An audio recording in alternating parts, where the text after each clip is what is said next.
सुप्रभातं नमस्कारः स्वागतम् अत्र भवतां सर्वेषां षष्ठी कक्षायाः संस्कृत रुचिरा पाठने।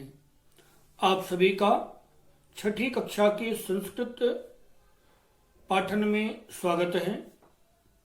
पिछली कक्षा में हम लोग अष्टमः पाठः सूक्त स्तवक पढ़े थे, जिसमें हमने श्लोकों के अर्थ को समझा था और श्लोकों का गायन कैसे करना है, कैसे श्लोकों का उच्चारण करना है, वह पढ़ा था।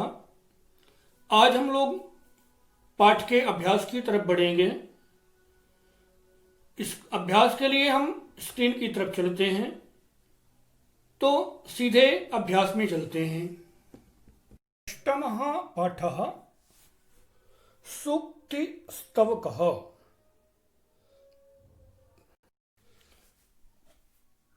प्रथमः अभ्यासः सर्वान् श्लोकान् सस्वरं गायतु। सभी श्लोकों को सस्वर गायन करना है, श्लोकों को गाना है। इसका अभ्यास हम पाठ पढ़ते समय कर चुके हैं, इसलिए पहले वाले वीडियो को देख करके, और मैंने आपको कहा था कि मैं एक बार जब श्लोक को बोलता हूँ, आपको उस अर्धाली को या उस अंश को 3 बार बोलना है। आप बीच में वीडियो को रोक करके और उसका अभ्यास कर सकते हैं। श्लोक द्वितीयम कहता है श्लोकांशान योजयत। श्लोक के अंश को जोड़ना है, सही पंक्ति को जोड़ना है। यद्यपि हम श्लोक को पढ़ करके और अभ्यास करेंगे तो समझ में आ जाएगा, तथापि कहता है तस्मात् प्रियम ही वक्तव्यम। तस्मात् प्रियम ही वक्तव्यम, इसके साथ में क्या आएगा? वचने का दरिद्रता। तस्मात् प्रियम ही वक्तव्यम, वचने का दरिद्रता, यानी प्रथम का अंतिम है। गच्छन् पिपीलिको याति योजनानां शतान्यपि। गच्छन् पिपीलिको याति योजनानां शतान्यपि, यानी दूसरे से का चौथा। प्रियवाक्य प्रदानेन सर्वे तुष्यन्ति जन्तवः। प्रियवाक्य प्रदानेन सर्वे तुष्यन्ति जन्तवः। किं भवेत् तेन पाठेन जीवने यो न सार्थकः। किं भवेत् तेन पाठेन जीवने यो न सार्थकः। काकः कृष्णः पिकः कृष्णः को भेदः पिक काकयोः। काकः कृष्णः पिकः कृष्णः को भेदः पिक काकयोः। इस प्रकार से जो हमारी जोड़ी मिलती है, पहले का पांचवा, दूसरे का चौथा, तीसरे का पहला, चौथे का दूसरा और तीसरे का पांचवा, इस प्रकार से हमारी जोड़ी मिलती है। आगे प्रश्नानामुत्तराणि लिखतु। प्रश्नानामुत्तराणि लिखतु, प्रश्नों के उत्तर लिखें। यहाँ पर सर्वे जन्तवः केन तुष्यन्ति। सर्वे जन्तवः केन तुष्यन्ति, तो यहाँ पर सर्वे जन्तवः प्रियवाक्य प्रदानेन तुष्यन्ति। सर्वे जन्तवः प्रियवाक्य प्रदानेन तुष्यन्ति। केन को हटा करके प्रियवाक्य प्रदानेन ऐसा लिख देना है और हमारा उत्तर पूरा हो जाएगा। सर्वे जन्तवः प्रियवाक्य प्रदानेन तुष्यन्ति। ख पिक काकयोः भेदः कदा भवति। पिक काकयोः भेदः कदा भवति। कदा यानी कब। कौवे और कोयल का अंतर कब पता चलता है? तो पिक काकयोः भेदः बसंत समये भवति। कदा के स्थान पर बसंत समये। तो पिक काकयोः भेदः बसंत समये भवति। ग कः गच्छन् योजनानां शतान्यपि याति। कः गच्छन् योजनानां शतान्यपि याति।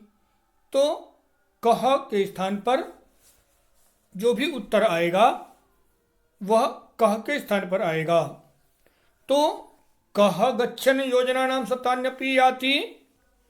पिपीलिकः। पिपीलिकः गच्छन् योजनानां शतान्यपि याति। घ अस्माभिः किं वक्तव्यम्। अस्माभिः किं वक्तव्यम्। हमें कैसा बोलना चाहिए या क्या बोलना चाहिए। तो अस्माभिः प्रियं वक्तव्यम्। अस्माभिः किं वक्तव्यम्। अस्माभिः प्रियं वक्तव्यम्। माने किम के स्थान पर प्रियम लिख दिया जाएगा और बाकी उत्तर हमारा प्रश्न से ही आ जाएगा।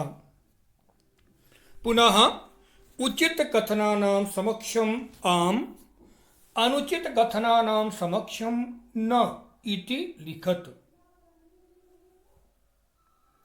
जो सही है उसके साथ में आम लिखना है और जो गलत है उसके सामने न लिखना है।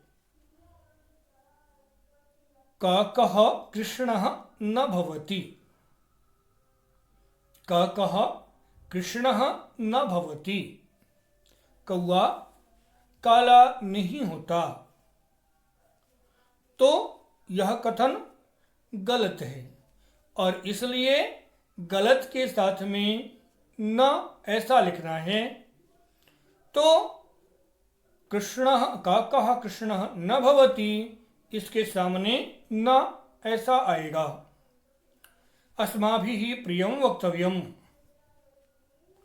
अस्माभिः प्रियं वक्तव्यम् इसके सामने आम, क्योंकि यह वाक्य सही है। बसंत समये पिककाकयोः भेदः भवति। बसंत समये पिककाकयोः भेदः भवति। कौवे और कोयल का अंतर बसंत के समय होता है। हमारा वाक्य सही है, अतः आम। आम बसंत समये पिककाकयोः भेदः भवति। पुनः घ वैनतेयः पशुः अस्ति। वैनतेयः पशुः अस्ति। वैनतेय पशु है। वास्तव में वैनतेय गरुड़ पक्षी है। अतः वैनतेयः पशुः अस्ति यह कथन गलत है। अतः इसके सामने जो लिखा जाएगा वह न ऐसा लिखा जाएगा। वचने दरिद्रता न कर्तव्या। बोलने में गरीबी नहीं दिखानी चाहिए। वचने दरिद्रता न कर्तव्या। बोलने में गरीबी नहीं दिखानी चाहिए। आम, हाँ, बोलने में गरीबी नहीं दिखानी चाहिए। पुनः मंजूषातः समानार्थकानि पदानि चित्वा लिखत। मंजूषातः समानार्थकानि, समानार्थक पद या पर्यायवाची, इसी का नाम पर्यायवाची है। मंजूषा से समानार्थक पदों को लेकर के लिखना है। वचने तो कथने, वचने का कथने। पुनः वैनतेयः गरुडः। वैनतेयः गरुडः। पुस्तके ग्रंथे। उद्यमेन परिश्रमेण पिकः कोकिलः। पिकः तो कोकिलः। पुनः विलोम पदानि योजयत। विलोम पदों को एक साथ जोड़ना है। सार्थकः, सार्थक का विलोम निरर्थकः। कृष्णः का विलोम श्वेतः, स्वयं ही उसके सामने लिखा है। अनुक्तम उक्तम। अनुक्तम माने नहीं कहा गया और उक्तम माने कहा गया। गच्छति आगच्छति। गच्छति जाता है, आगच्छति आता है। जागृतस्य सुप्तस्य। जागृतस्य यानी जागे हुए का, और सुप्तस्य सोते हुए का अथवा सोते हुए के। इस प्रकार से यह पाठ समाप्त होता है। अगले पाठ के लिए हम लोग अगले वीडियो में देखेंगे। तब तक के लिए धन्यवाद। पढ़ते रहिए और हर वीडियो को कम से कम 2 या 3 बार देखिए। यदि कोई बात समझ में नहीं आती है तो आप लोग वीडियो के नीचे कमेंट करके और उस प्रश्न का उत्तर पूछ सकते हैं कि यह अभी समझ में नहीं आया। परीक्षा के एक दिन पहले पूछना निश्चय ही अपने लिए और शिक्षक के लिए, दोनों के लिए ही समस्या का कारण बनता है। अतः आवश्यक है कि जिस समय आपके पास समस्या होती है उसी समय समस्या का समाधान कर लें। धन्यवाद। मिलते हैं अगले पाठ में, अगले वीडियो में।